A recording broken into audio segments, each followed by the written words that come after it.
Bien, estamos de vuelta con nuestro invitado de esta noche, el doctor Amadeo Julián.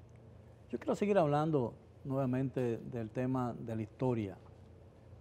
¿Cuál es su opinión con relación, qué cambios deben darse en relación con la enseñanza de la historia como una disciplina a la que debe prestarse más atención en las escuelas dominicanas? ¿Cuál sería el cambio necesario para habituar el estudio, para hacer el estudio casi obligatorio de por lo menos de los elementos esenciales de la historia dominicana, ¿no? Sí, esa palabra obligatorio viene muy a punto porque resulta que en algunos casos, en algunos países, el caso español, se ha tratado de minimizar los estudios históricos e incluso descartarlos como necesarios, porque en el mundo actual la historia se considera que tiene poca importancia frente a lo tecnológico, ¿verdad?, a las ciencias naturales, pero todo el proceso de la historia de la humanidad está fundada en el proceso, en el conocimiento y sobre todo en el aprendizaje del pasado. El pasado es lo que le permite al hombre incluso predecir el futuro. Y eso no es un simple rejuego de palabras, conocerse sino a sí mismo. conocer su sociedad. Y conocerse a sí mismo. Tener una idea de lo que él es, Sí. de las funciones que él desempeña. Pero yo, frente a su pregunta, insistiría que en lo que hay que hacer fundamentalmente es formar maestros de historia.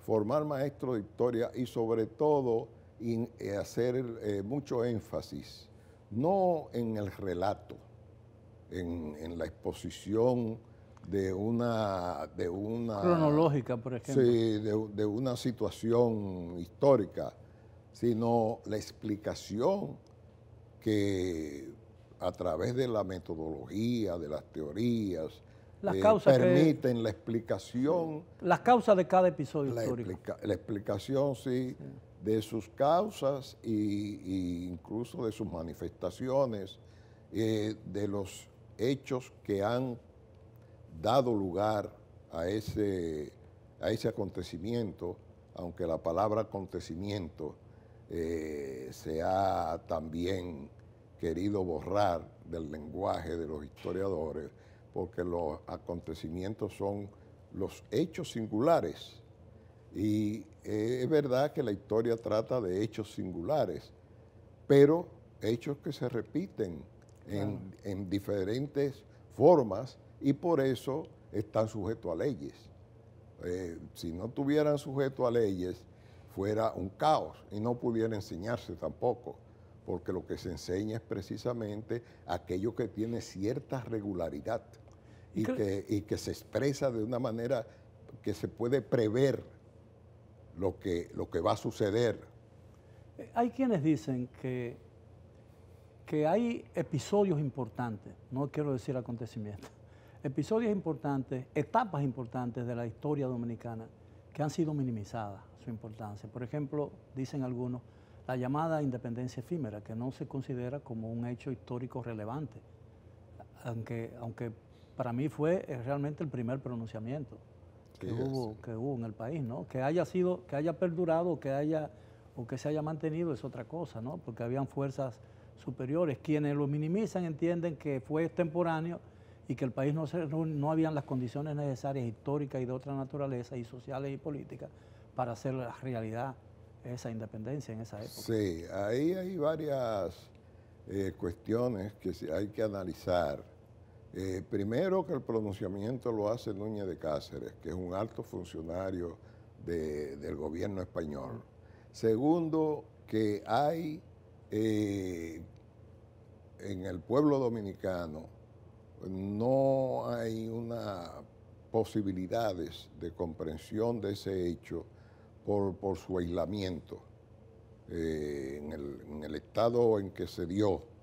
Segundo o tercero, la circunstancia de que había sectores de la vida nacional, aunque a uno no lo quiera reconocer, que no eran proclives a la independencia y ya lo habían manifestado cuando la Reconquista, ¿verdad? Que no, lo que se impuso fue volver al dominio español.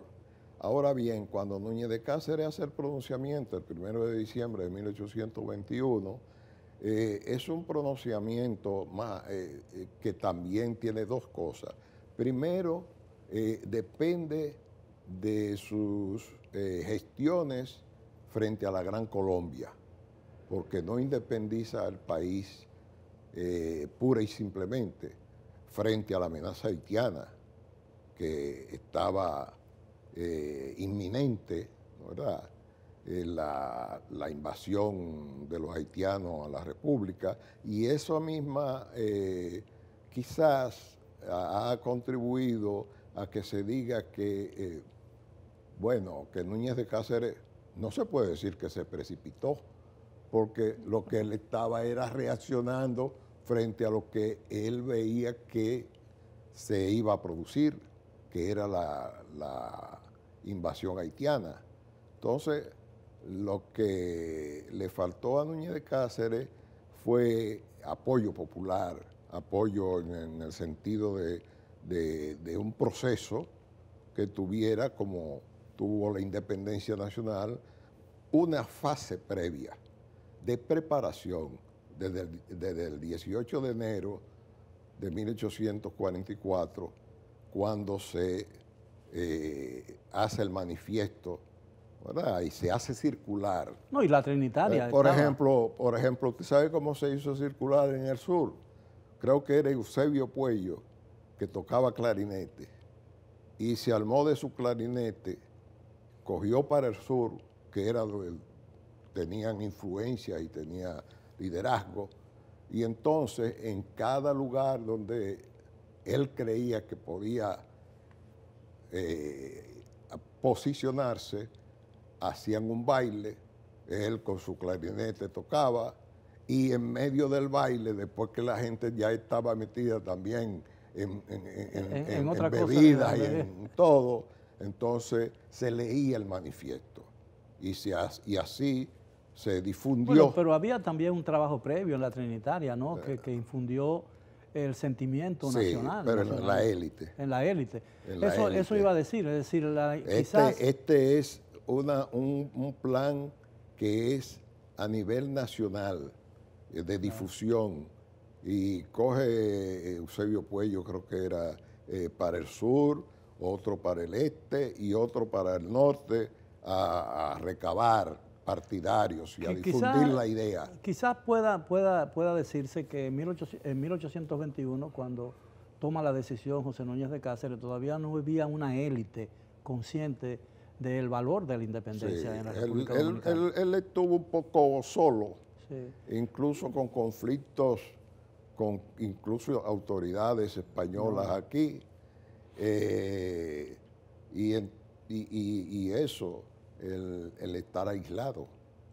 Fue un acto muy significativo, el hecho de que se hiciera la proclamación, pero después, el 9 de febrero de 1822, viene la ocupación. Y él es el que le tiene que entregar la llave a Boyer.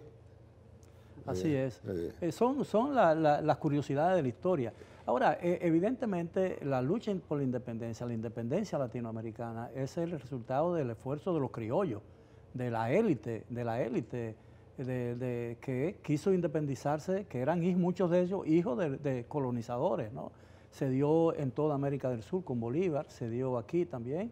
El ejército de Bolívar era un ejército de clase media alta y de la oligarquía de entonces, ¿no? Y Bolívar era un hombre Bolívar era un hombre de la alta burguesía. si se puede llamar alta burguesía, ¿no es verdad? Con vínculos muy fuertes con España. La clase social de los mantuanos, ¿verdad? Quienes se le decían que eran los negociantes del cacao. No, y el ejército... Y los que tenían el poder económico. Bolívar era quinto nieto de otro Simón Bolívar que va a Venezuela desde aquí. Primero fue mayordomo de la iglesia de Higüey y después fue secretario de la Real Audiencia de Santo Domingo. Entonces de aquí pasa a Venezuela. No, y en Venezuela el ejército en Venezuela que enfrenta a Bolívar es un ejército con los esclavos. Los españoles se valieron de los esclavos. Boves, que tenía su ejército. Sí. Pero vamos a seguir hablando de historia y luego pasaremos a discutir o a hablar con un experto en la materia sobre la Constitución de la República. ¿Cuántas veces ha sido modificada? ¿Cuáles han sido las razones de cada una de esas modificaciones? Y si existe la posibilidad de otra modificación para permitir lo que han permitido otras modificaciones constitucionales, la permanencia del poder en el poder de un presidente activo.